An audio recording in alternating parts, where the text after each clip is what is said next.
I think I was sold on the idea of this episode when we came up with the idea that Crabtree will be handcuffed to a guy, and there will be an elaborate fight sequence with Crabtree not expecting any of this, not knowing how to proceed in any of this, and we thought there was potential for so much fun.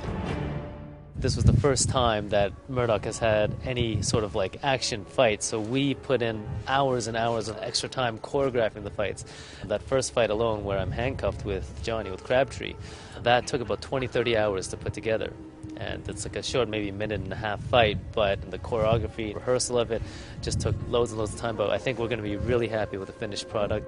And try to make it as a dance, so every step is calculated, so all moves are flowing with each other. 80% of the stuff happens without me, and for the stuff that I am, and I'm not as busy as everybody else. There's one move where he sort of kicks over my head and we end up in a leapfrog position, handcuffed like between his legs, and then I've got to sort of throw him into a front somersault. So that's the only one that we tried a few times at the gym, and it took us a while to get it, so that's the one move I'm a bit nervous about. Johnny is doing fantastic. We were really happy during the rehearsal that we actually nailed it a couple times. Because they work with actors, we have to cover with a stunt double. Well, in this case, Alan is an actor and a stunt guy. So we don't have to do extra coverage. It would give us twice as much time to film it. And also, we can really have some more dynamic movements. Pretend you have a hostage.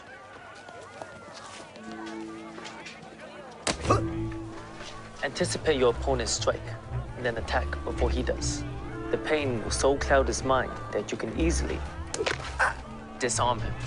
I did a little bit of martial arts when I was a kid. I did like some taekwondo and stuff, which is actually sort of focuses on kicks. I had to convince them, actually. I was like, let me do a spin kick at the end, and they were like, well, let's see it. And I did, and they were like, yeah, that's okay, maybe we'll throw it in there. I was like, yes.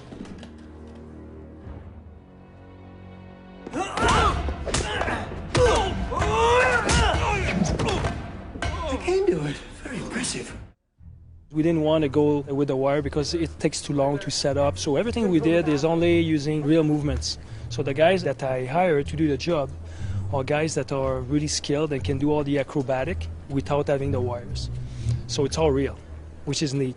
What I tried to do is put as much acrobatic as I could in the fight to give it some flair and give it some taste of the new style of martial art, what they call XMA, or extreme martial arts, which guys are doing a lot of in the karate forms now. So those movements, I incorporated this into the choreography, mixed with a little bit of the old school Jackie Chan kind of feel.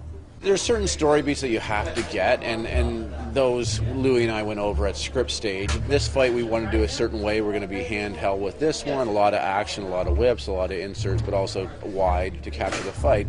This was very close hand-to-hand combat.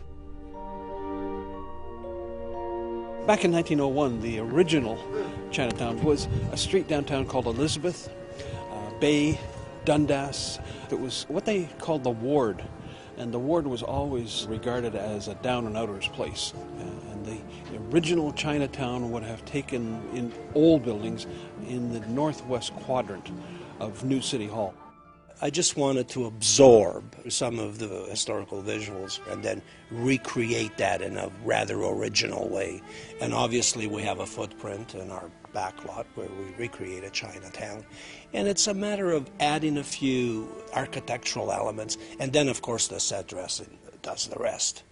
And we thought that we could really punch up the colors in terms of maintaining the period patina of that general atmosphere of all the oriental colors. But it was one episode that we could really kind of raise the bar on the visual, whereby and reinforcing the story and highlighting all the action. When we did the exterior of Chinatown, we wanted to repeat that grittiness, that busyness, and then we have the restaurant. We wanted to keep it fairly simple, no window treatments, let light and color play through beautifully scenic window panes, because we wanted to highlight the action within that space, the Men in Black. I think fans love Crabtree, and obviously it's called Murdoch Mysteries, but Crabtree is a big part of that. And so he carries the Kung Fu Crabtree episode. And how fans will react to that, I think they will enjoy it. Move a muscle and you're dead.